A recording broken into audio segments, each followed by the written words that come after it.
Salam sejahtera untuk kita seluruhnya. Salam. Alhamdulillah, pada pagi hari ini menjelang siang telah terselenggara pengambilan sumpah ataupun janji untuk menjadi advokat yang pada hari ini resmi telah mengucapkan janjinya ataupun sumpah. Tentu kita mengucapkan puji syukur kehadirat Tuhan yang Maha Pengasih, karena hanya berkat kasih karunia-Nya sehingga boleh terselenggara pada pagi menjelang siang hari ini dengan baik.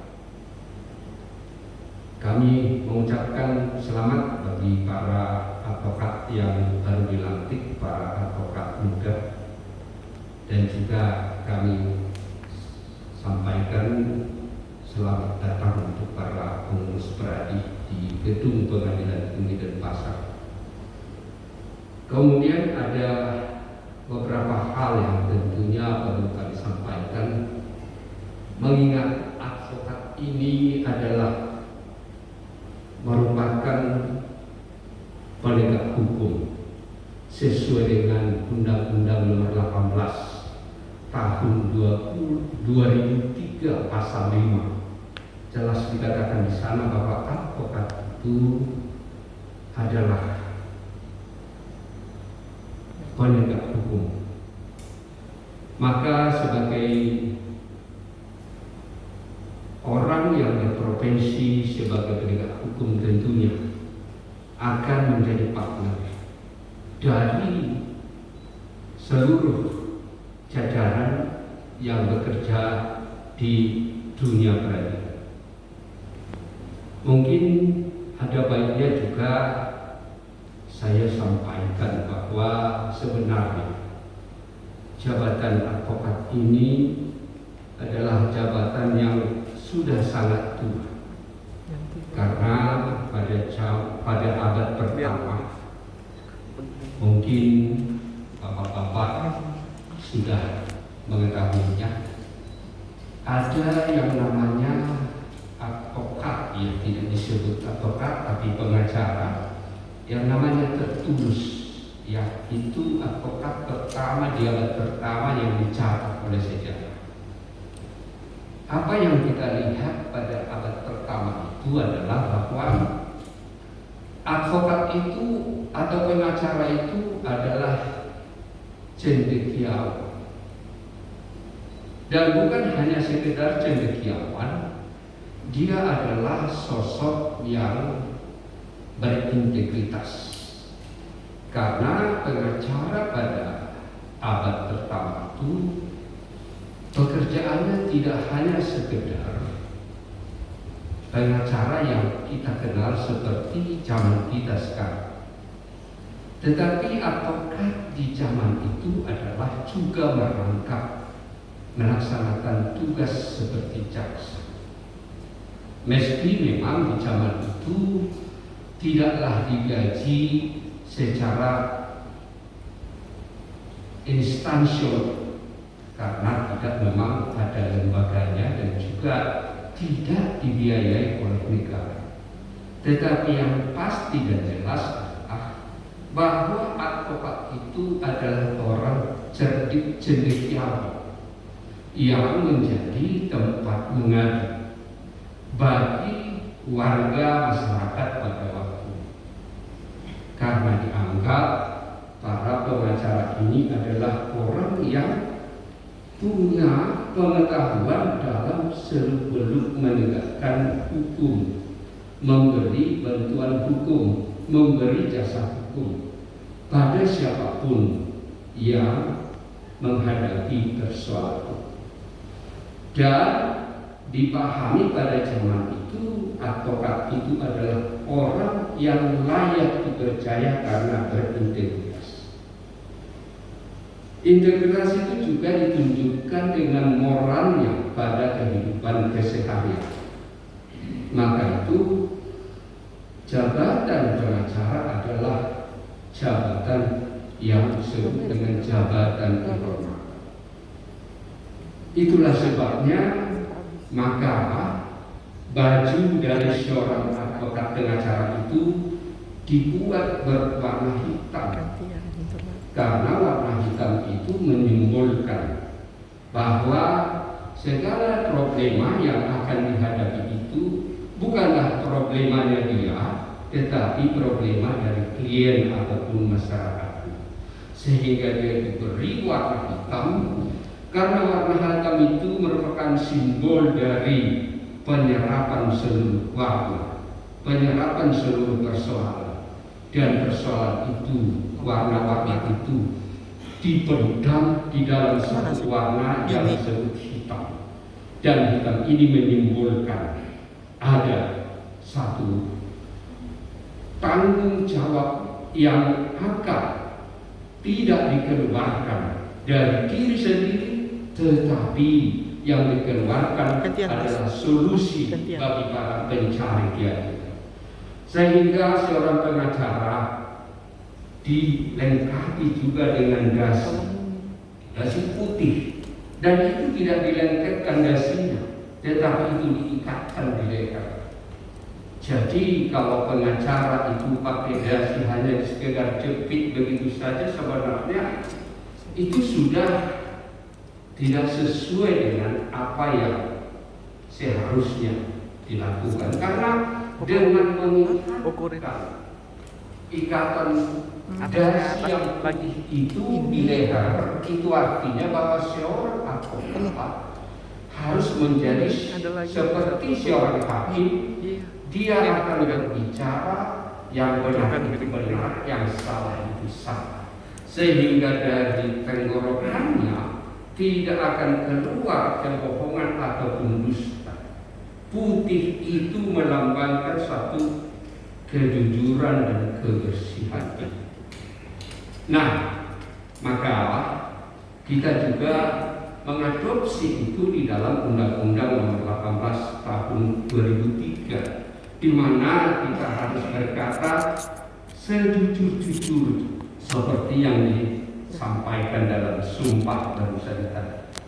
Jadi seorang harus juga menjadi orang nggak lurus karena tadi HP-nya memelihara penegakan hukum. Terlebih-lebih kita yang berdasar Pancasila. Maka kalau seorang advokat tidak lagi sepaham dengan Pancasila itu, sebenarnya dia sudah harus dikenai pidana. Ya, karena di pasal 6 Undang-Undang Nomor 18 Tahun 2003 itu dengan jelas disebutkan ada kewajiban manakala tidak menjalankan sumpah. Sumpahnya apa? Setia kepada Pancasila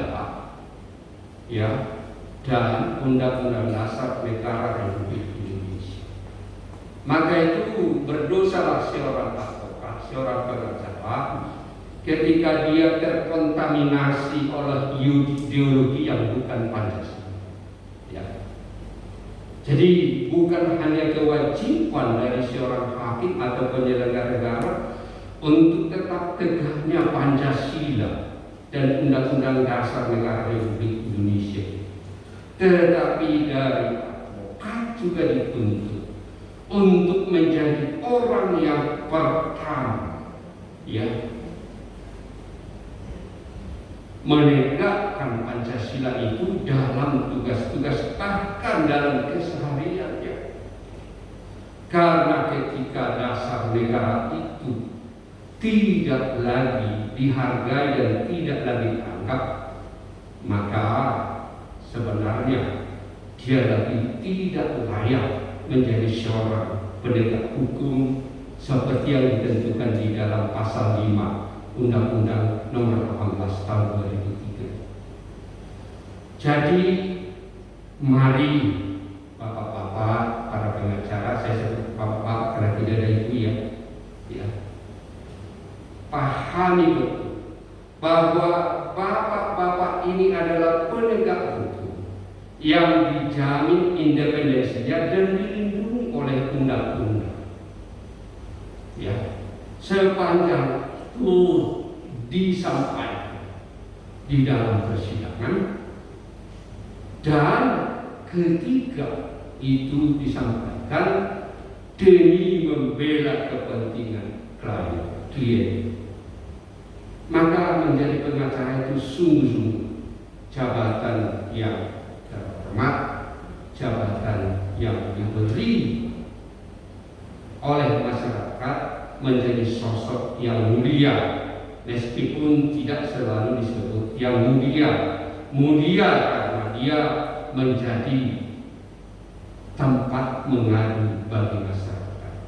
Menjadi tempat mengadu masyarakat itu artinya bahwa kita harus menampung keluhan masyarakat dan berupaya membangun bagaimana klien kita itu mendapat rasa aman dengan pemulaan kita.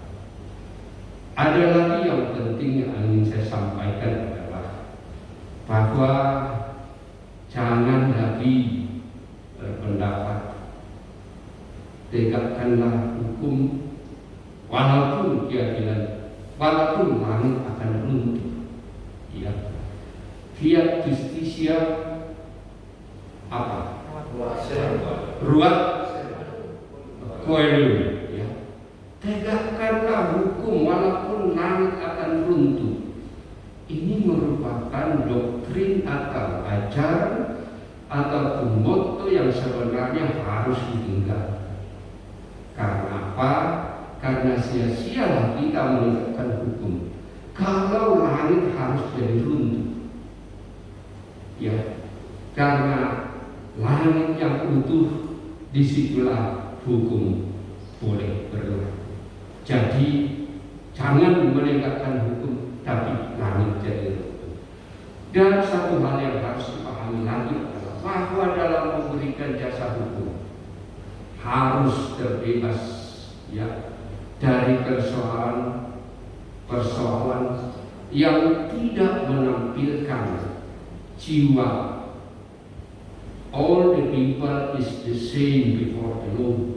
Ya, jadi harus diberi kehormatan yang sama pada semua orang yang dibela ataupun yang dihadapi. Jangan membeda-bedakan orang karena faktor apapun juga. Ya. Inilah bapak-bapak, ibu-ibu, bapak-bapak saja, merupakan tanggung jawab kita bersama untuk bisa sama-sama kita menegakkan hukum dan keadilan. Meski bapak-bapak nanti duduk di sebelah kiri hakim, ya, dan jaksa duduk di sebelah kanan kalau pidana, tetapi kalau perdata nanti penggugat ada di sebelah kanan, tergugat ada di sebelah kiri. Mohonlah kiranya dihargai lembaga peradilan itu, karena kalau lembaga peradilan itu tidak kita hargai, maka sia-sialah kita berjuang di pengadilan itu. Ya, jadi mari kita hargai lembaga peradilan itu. Tetapi ingat seperti yang dijanji tadi, jangan mencoba-coba mempengaruhi putusan hakim.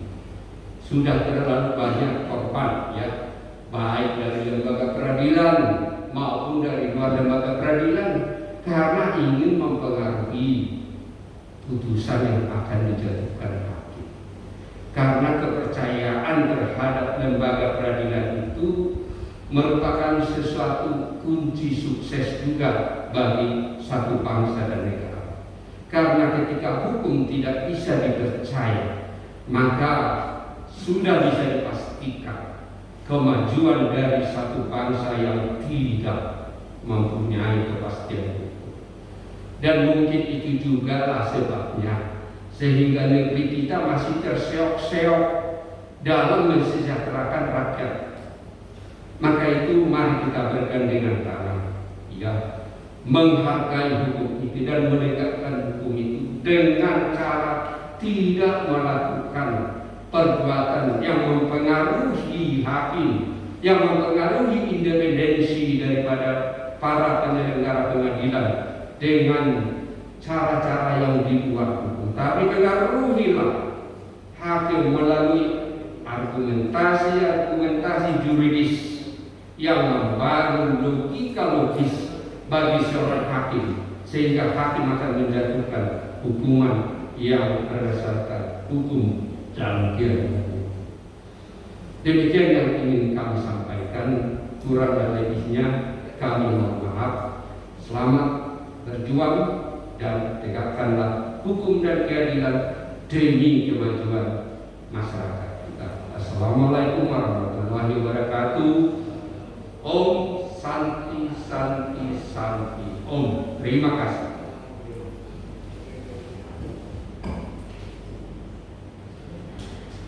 Sidang luar biasa Pengadilan Tinggi Denpasar ditutup oleh Yang Mulia Wakil Ketua Pengadilan